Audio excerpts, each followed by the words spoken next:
বন্ধুরা, good afternoon. সবাই কেমন আছো মেঘলা ওয়েদারে? আশা করি সবাই ভালো আছো। তো দেখো, আমি আজকে উনানটা ধরিয়েছি। আজকে সেরকম কোনো কাজ নেই, কালকে তো কাছাকাছি করেছি, ওই জন্য আজকে সেরকম কোনো কাজ নেই। ভাবলাম যে বৃষ্টি বৃষ্টি নেই, যখন উনানটা ধরাই। তো দেখো, উনানটা এই জন্যই ধরিয়েছি যে কচু শাক করবো বলে।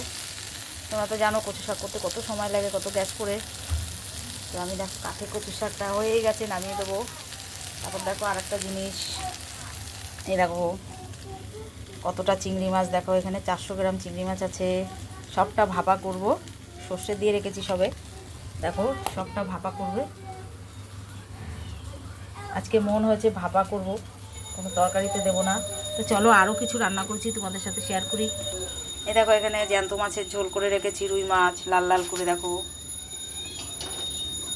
আর এখানে দেখো ভাত, গরম ভাত, এগুলো ধোয়া হচ্ছে, এখনও কেউ খায়নি, সবে নামিয়েছি। আর এই যে এটা মাছের ঝোলটা আমি কাঠে করেছি।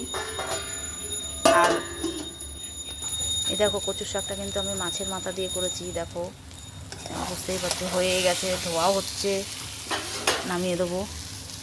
ধোয়াতে বেশি রাখবো না। এই দেখো যে হয়ে গেছে, এখন শুধু ভাপাটা একটু কড়াইতে জল দিয়ে বসাবো। তো সবাই ভালো থেকো, ভিডিওটা ভালো লাগলে লাইক কমেন্ট শেয়ার করবে। এ দেখো আবার ধরে গেছে, ধরে যাচ্ছে। সবাই ভালো থেকো, টাটা।